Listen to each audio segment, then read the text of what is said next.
안녕하세요. 은빛 인사 올립니다. 자, 이제 여름이 시작인데 벌써 가을이 생각나는 걸 보니 인간이란 게 참 간사하지요. 아무리 잘났다고 해봤자 자연 앞에서는 그저 한없이 약자일 수밖에 없는 거구나 라는 생각이 수없이 들곤 합니다.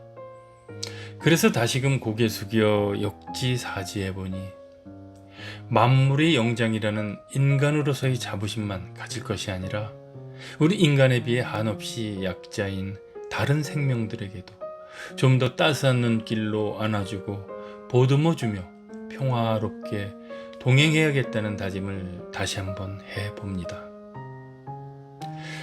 그래도 세상 참 많이 좋아졌어요. 저도 집안에서 반려견과 함께 거의 평생을 살아왔는데요. 이게 맑은 날은 덜한데 지금처럼 장마가 들거나 그러면 거실에서 불쾌한 특유의 지린내가 나는 건 어쩔 수 없더군요.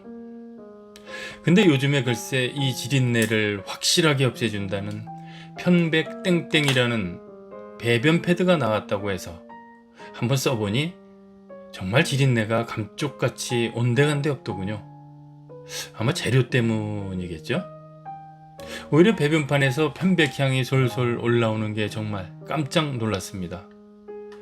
아무튼요, 문명이 발달하는 건지 과학이 발달하는 건지 어쩌면 지금 세상은 예전에 비해서 이렇게 작은 부분에서조차도 점점 더 사람뿐만 아니라 동물에게도 참 편리하고 살기 좋은 세상이 되어가는 것만은 분명한 것 같습니다.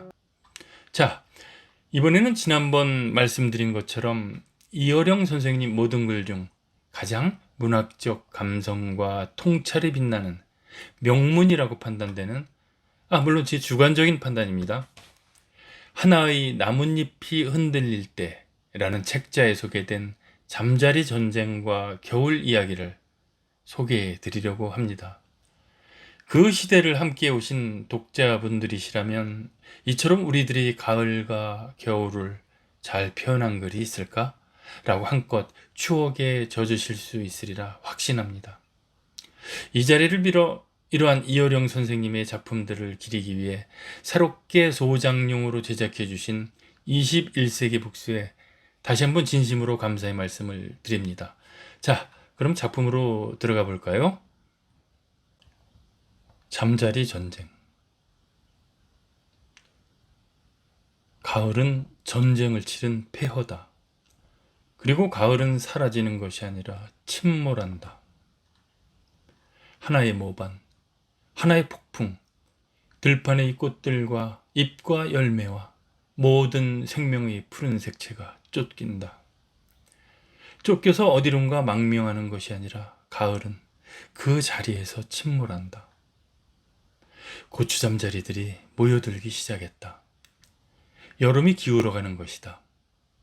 잠자리들은 결코 소리를 내며 날지는 않는다.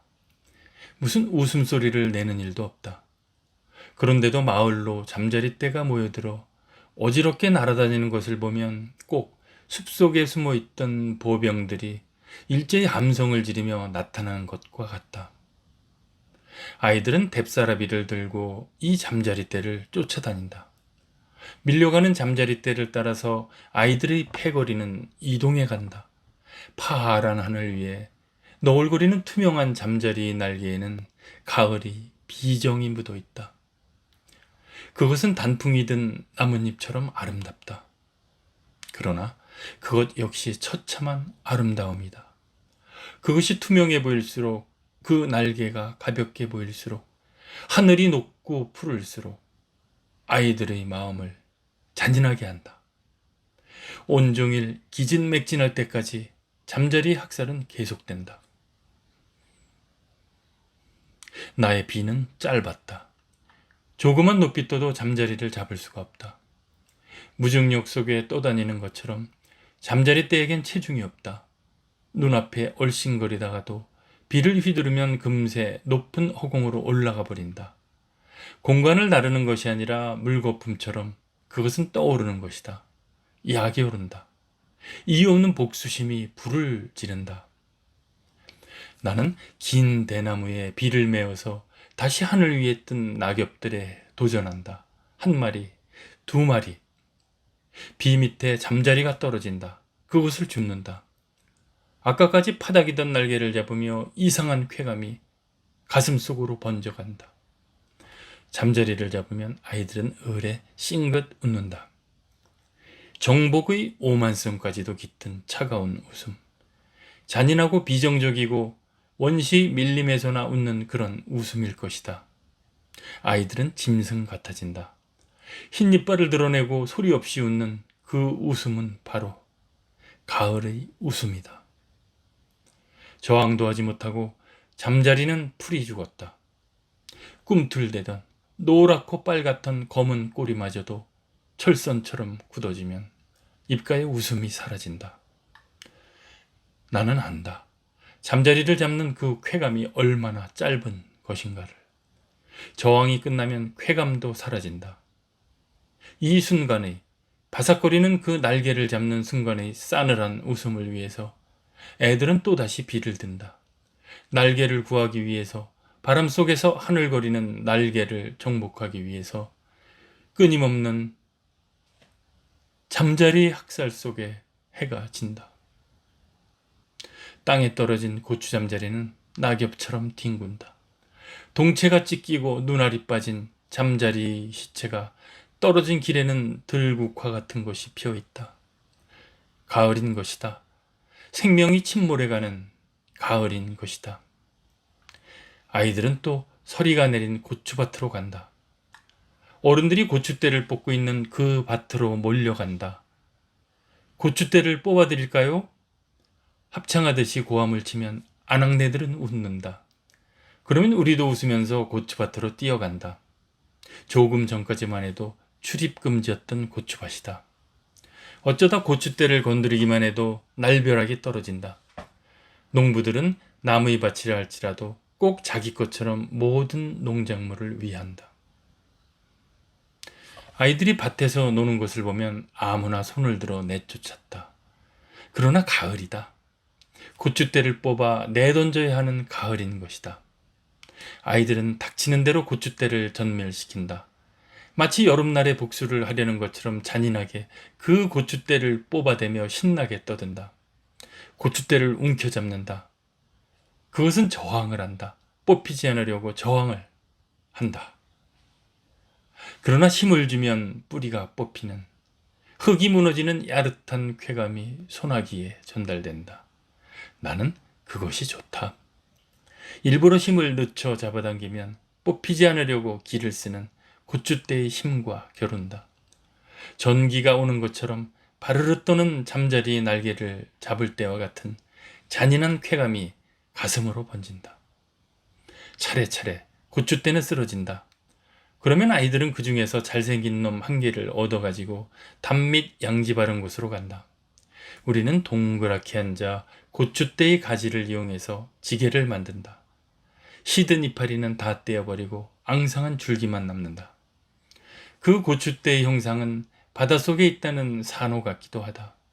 채 익지 못한 작은 풋고추가, 시들어버린 쭉정이의 그 풋고추가 매달려 있으면 그것을 따다 지게 위에 올리곤 한다. 그런 날에는 대개 머리 위에서 솔개가 돈다. 쥐 잡아줄게 돌아라, 닭 잡아줄게 돌아라. 아이들이 고함을 치면 정말 솔개는 빙빙 돈다. 그것도 무엇을 노리고 있는 게다. 폭격을 맞은 것 같은 어수선한 고추밭 위로 솔개가 돌고 있는 가을인 것이다. 마을에선 대추를 턴다. 큰 방석을 펴들고 대추를 턴다. 나무 위에 올라가 가지를 흔들기도 하고 긴 장대로 털기도 한다. 여름 내 자라온 열매들은 이렇게 해서 낙하를 한다. 폭력 속에서 그것들은 우박처럼 떨어져서 구른다. 어른들이 다 털고 난 대추나무는 아이들 것이 된다. 대추를 털 때 우리는 멀찍이 뒷짐을 지고 구경만 해야 한다. 어른들이 얼씬도 하지 못하게 한다. 나는 지루하게 기다린다. 그냥 기다리는 것이 아니라 망을 보고 있다. 어른들이 대추털이가 다 끝나면 애들은 일제히 달려들어 이삭털이를 하기 위해서다. 아직 덜 떨어진 대추들이 남아있다. 아주 높이 매달려 있는 곳엔 돌팔매질을 해야 한다. 나뭇잎 사이에 숨어있는 놈들은 입재로 털어야 한다. 남보다 빨리. 그 빈 대추를 털자내면 허탕을 친다. 이 찌꺼기를 소탕하는 일은 언제나 요란스럽다. 하나도 샅샅이 뒤져내는 이삭털이는 거의 열병에 걸린 것처럼 치열하다. 그 수확이란 별것이 아니다. 남김없이 대추를 다 털어낸다는 것이 더 신나는 일이다. 고추대를 뽑는 것처럼 금지된 열매를 마음 놓고 딸 수 있다는 것이 더 신나는 일이었다. 숨어있던 대추들이 대추만이 아니라 얼마 남지 않은 잎사귀들까지도 잔인하게 떨어지고 만다. 어른들이 다 털어버리고 난 대추만을 골라다니며 온종일 미친 듯이 나뭇가지를 두드린다. 그래도 지렁 대추란 놈은 없다. 새빨갛다 못해 까맣게 타버린 잘 익은 대추는 없다. 이런 것은 좀처럼 구경하기가 힘들다. 다 털고 난 빈 대추나무에 매달려 있는 것은 벌레 먹은 쭉정이들 뿐이다. 앓고 병든 대추만 호주머니에 넣고 집에 되돌아오는 날은 피로하다. 그 피로 때문에 얼마쯤 마음은 지그시 행복감에 젖는다. 잠자리에 누워도 손과 발바닥이 둥실 떠 있는 것 같다. 잠자리의 학살과 고추대 뽑는 일과 대추를 털어내는 작업은 가을이 시키는 비정의 작업이다. 폐허의 작업이다. 왜 아이들은 그렇게 잔인해지는 것일까? 가을이 침몰해 가고 있는 것을 잘 알고 있다. 어째서 아이들이 잠자리를 두들겨 잡는가를, 그리고 그 고추대를 뽑아 던지는가를 나는 알고 있다. 서리같이 찬 가을이 웃음 속에 쾌감이 깃들어 있다. 무참한 가을은 그렇게 침몰해 간다. 서리가 내린 들판의 잡초가, 그리고 그 사나이 어떤 모습으로 바뀌고 있는지를 나는 알고 있다. 그 아름다운 채색 속에는 무참한 웃음의 쾌감이 있는 것이다. 가을은 그렇게 웃는다. 자연과 친한 애들도 그런 웃음을 웃는다. 가을은 전쟁을 치른 폐허다. 그리고 가을은 사라지는 것이 아니라 침몰해 간다. 침몰해 가는 모든 것들은 폭동과 모반 속에서 죽어가는 귀족다운 모습을 하고 있다. 가을은 오만하다. 가을은 무참하다. 가을은 냉혹하다. 우리는 서리가 내린 대지 위에서 학살된 잠자리의 숫자를, 그리고 푸성기 고추와 병든 대추들을 세고 있다. 겨울 이야기. 텅 빈 채소밭에 재처럼 식어버린 햇볕이 떨어지게 되면, 고목나무의 앙상한 가지에 까치집만이 덩그렇게 남게 되면, 문득 내쉬는 입김이 안개처럼 하얗게 떴다 사라지면, 마을 아낙네들의 입이 수다스러워지면, 털옷이 껄끄럽지 않으면, 바람소리가 나면, 팽이가 돌면, 썰매의 녹이 벗겨지면, 우리들의 추운 겨울이 다가오는 것이다. 기침 소리를 내면서 겨울은 그렇게 오는 것이다. 얼음이 얼었어요. 부엌으로 나가다 말고 식모는 안방을 향해서 소리친다. 으스스 떨고 있으면서도 반가운 손님을 만났을 때처럼 들뜬 목소리로 말한다. 아씨, 얼음이 얼었어요. 우리는 이불을 뒤집어 쓴 채 유리창 앞으로 기어간다. 유리에는 허연 성에가 끼어 있다. 입김을 불어 별빛이 무늬들을 녹이면 겨울이 보인다. 살얼음이 덮인 겨울은 아침과 함께 뜰 가득히 창문의 문턱까지 온 것이다. 그럴수록 따뜻한 방 안은 한결 더 포근하고 호젓하다. 우리들은 겨울의 외부의 세계와 뚜렷이 분리되어 있는 방의 의미를 발견했던 것이다. 바깥 세상, 저렇게 얼음이 얼고 바람 속에서 팽나무의 삭정이가 떨고 있는데 방 안은, 그리고 이불 속의 채열은 부드러운 햇솜처럼 따사롭기만 했다. 그런 날 아침에는 공연히 헛기침을 하고 다닌다. 바깥바람이 차고 몸이 따스할수록 이상한 기침이 나온다.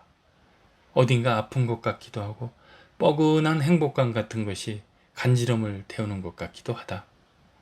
그것은 누구에게도 설명할 수 없는 비밀의 감정이다. 왜 그럴까? 겨울엔 많은 비밀이 있다. 겨울은 비밀이 있어야 포근하다. 창문을 닫아건 방 안에서는 모두들 하나의 비밀과 함께 산다. 길을 걸어봐도 음모를 하듯 문을 굳게 닫아건 집들은 모두 시선을 그 내부로 향하고 있다. 비밀을 간직한 풍경이다. 겨울의 기억은 언제나 그렇다. 아이들도 역시 겨울이면 자기의 내면 속으로 파고 들어간다. 작은 영혼이지만 화로처럼 생명의 열이 타오르고 있음을 느낀다. 정말 아팠던 것인지 혹은 꾀병이었는지 분명치 않다. 우울한 겨울이 계속되는 동안 그런 병을 자주 앓았다. 기억만이 흐린 것은 아니다. 헛기침을 하면서 온돌방에 누워있으면 가만히 지붕 위로 지나가는 바람 소리를 듣고 있으면 어른들은 을에 감기에 걸렸다고 한다. 한약을 다린다. 한약 냄새가 이따금 문풍지로 새어 들어오는 차가운 바람과 함께 코끝에서 맴돈다. 아, 나는 지금 아픈 것이다. 이렇게 속으로 생각해보지만 한편에서는 조금도 아프지 않은 것이라는 느낌이 든다. 꾀병을 부리고 있는 것뿐이다. 날씨가 추워서 방 안에 있고 싶은 것뿐이다. 정말 꾀병이라고 한다고 해도 감기에 걸리면 즐거웠다. 파인애플과 꽁꽁 언 사과와 을의 환자가 되면 이런 과일을 먹을 수가 있다. 흰죽에 장조림을 차린 한 상이 따로 차려진다. 형들은 부러운 눈초리로 바라본다. 어머니의 사랑을 독차지할 수 있으니까. 누구도 함부로 건드릴 수 없는 특권이 있으니까. 모두들 위해주니까. 병은 정말 즐겁고 행복하고 신나는 일이었다. 비밀을 가질 수 있다. 그러기에 때로는 그것이 진짜 병인지조차도 분간하기 어려운 때도 많다. 정말 콧물이 나오고 신혈이 나도 꾀병인 것 같이 느껴진다. 꾀병은 앓다 보면 정말 기침이 나오는 것 같다. 결석을 할 수 있다는 것도 재미있다. 누구에게도 털어놓고 말할 수 없는 은밀한 즐거움이다. 며칠째 나는 학교를 쉬었다. 그 해의 겨울은 참으로 길고 긴 겨울이었다. 읍내에서 의사가 오고 매일같이 쓴 한약을 먹어야 했는데도 지금 생각해보면 웬일인지 자꾸 꾀병이었을지도 모른다는 생각이 든다. 선뜻한 체온기 하얀 수은주가 37도의 빨간 숫자를 넘어서서 오르락 내리락 하는 것을 보면 분명히 열은 많았던 것 같기도 하다. 눈을 떠보면 희미한 전등불이 켜져 있는 밤이기도 했고 뒤뜰 문턱에서 참새 소리가 들리는 아침이기도 했고 혹은 느긋한 햇살이 온실처럼 방 안에 퍼져 들어오는 한낮이기도 했다. 밖은 추울 것이다. 따스한 온돌방에서 얼음 재는 소리가 쩡쩡 울리는 바깥 세상을 상상한다는 것은 한층 환자를 환자답게 만든다. 만화책과 장난감들이 머리맡에 있었다. 형과 누나는 나에게 유난히 고분고분했다. 그래야 만화책 구경이나 파인애플을 얻어먹을 수 있기 때문이다. 조금만 건드려도 나는 아픈 사람이란 말이야 하고 한마디 말만 하면 형은 금세 풀이 죽어버리고 만다. 그러면서도 또 얼마나 찬바람을 묻혀가지고 들어오는 누나와 형이 부러웠던가. 밖에는 눈이 왔다. 앓고 있는 동안 푸짐하게 눈이 내렸나 보다.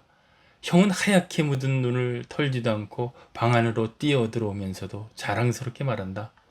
정말 눈이 왔어? 나는 일어나고 싶었다. 산과 냇물과 그리고 논길과 나뭇가지 위에도 흰눈이 펑펑 쏟아지고 있을 것이다.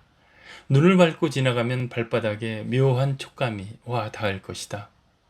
그러나 나는 지금 이렇게 누워 있어야만 한다. 병은 내가 혼자라는 것을 가르쳐 준다. 그리고 그 아픔은 그 외부와 나를 끊어놓는다. 병은 많은 것을 가르쳐 준다. 친숙했던 모든 것들이 실상 나와는 아무 관련이 없다는 것을, 아니 본질적으로 생명을 느끼게 한다. 생명 속에서 사는 사람들은 생명을 모른다. 병은 이상하게도 생명으로부터 소외시키기 때문에 생명을 강렬하게 인식시켜준다. 병든 애들이 응석을 피우는 까닭은 그러한 소외감 때문일 것이다. 밖에는 눈이 내리고 있을 것이다. 그러나 눈으로부터 썰매를 타는 언덕으로부터 나는 멀리 떨어져 있어야 한다.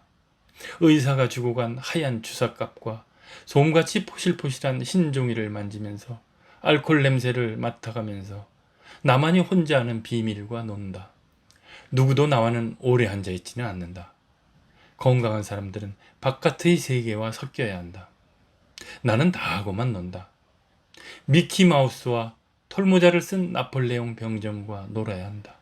미키마우스도 프랑스의 병정도 결국 내 마음으로 이야기하고 내 뜻대로 움직이는 것이니 그것도 실은 나의 분신에 지나지 않는다. 아무도 나를 돌봐주지 않을 때는 엄살을 피우며 신음소리를 내야 한다. 어른들의 근심스러운 얼굴들, 그것이 보고 싶다. 그래야만 그들은 내 곁에 있는 것 같다. 가깝게 느낄 수가 있는 것이다. 겨울의 병 속에서 어머니가 많은 이야기를 해주신다. 신열로 의식이 몽롱할 때 사람들이 소리는 신비하다. 들렸다가 깜빡 사라지고 그러다가는 다시 머리맡에 들리는 음성.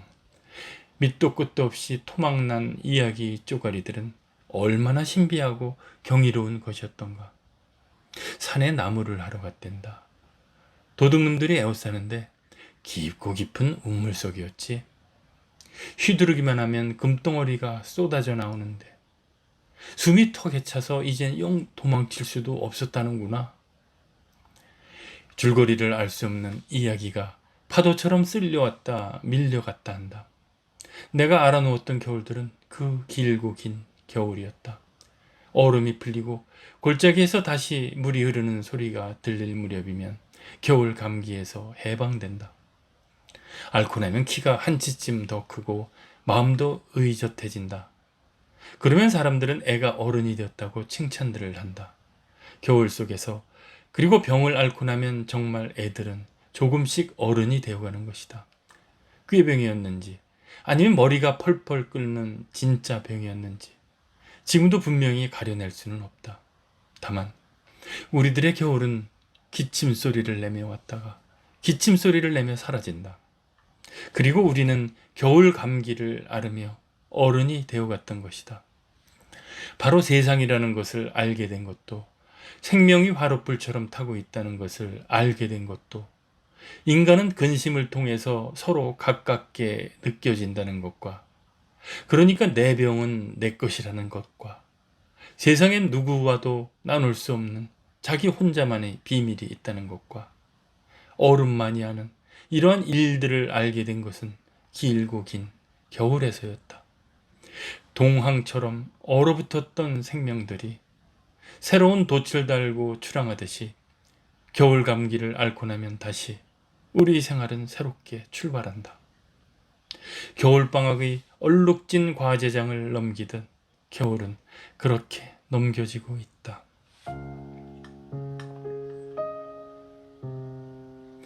하나의 나뭇잎이 흔들릴 때, 하나의 나뭇잎이 흔들릴 때 나는 하나의 공간이 흔들리는 것을 보았다. 조그만 이파리 위에 우주의 숨결이 스쳐 지나가는 것을 보았다. 하나의 나뭇잎이 흔들릴 때 나는 왜 내가 혼자인가를 알았다. 푸른 나무와 무성한 저 숲이 실은 하나의 이파리라는 것을. 제각기 도답다 흩어져야 하는 하나의 나뭇잎. 한 잎 한 잎이 동떨어져 살고 있는 고독의 자리임을 나는 알았다. 그리고 그 잎과 잎 사이를 영원한 세월과 무한한 공간이 가로막고 있음을. 하나의 나뭇잎이 흔들릴 때 나는 왜 살고 싶은가를 알고 싶었다. 왜 이처럼 살고 싶은가를, 왜 사랑해야 하며 왜 싸워야 하는가를 나는 알 수 있을 것 같았다. 그것은 생존의 의미를 향해 흔드는 푸른 행커치프, 태양과 구름과 소나기와 바람의 증인, 잎이 흔들릴 때 이 세상은 좀 더 살만한 가치가 있다는 생의 욕망에 눈을 떴다. 하나의 나뭇잎이 흔들릴 때 나는 어디로 가야 하는가를 들었다. 다시 대지를 향해서 나뭇잎은 떨어져야 한다. 어둡고 거칠고 색채가 죽어버린 흙 속으로 떨어지는 나뭇잎을 본다. 피가 뜨거워도 죽는 이유를 나뭇잎들은 우리에게 가르쳐준다. 생명의 아픔과 생명의 흔들림이 망각의 땅을 향해 묻히는 그 이유를. 그것들은 말한다. 거부하지 말라. 하나의 나뭇잎이 흔들릴 때 대지는 더 무거워진다. 눈에 보이지 않는 끈끈한 인력이 나뭇잎을 유혹한다. 언어가 아니라 나뭇잎은 이 땅의 리듬에서 눈을 뜨고 눈을 감는다. 별들의 운행과 나뭇잎의 파동은 같은 질서에서 움직이고 있음을 우리는 안다. 하나의 나뭇잎이 흔들릴 때, 하나의 나뭇잎이 흔들릴 때 우리들의 마음도 흔들린다. 온 우주의 공간이 흔들린다.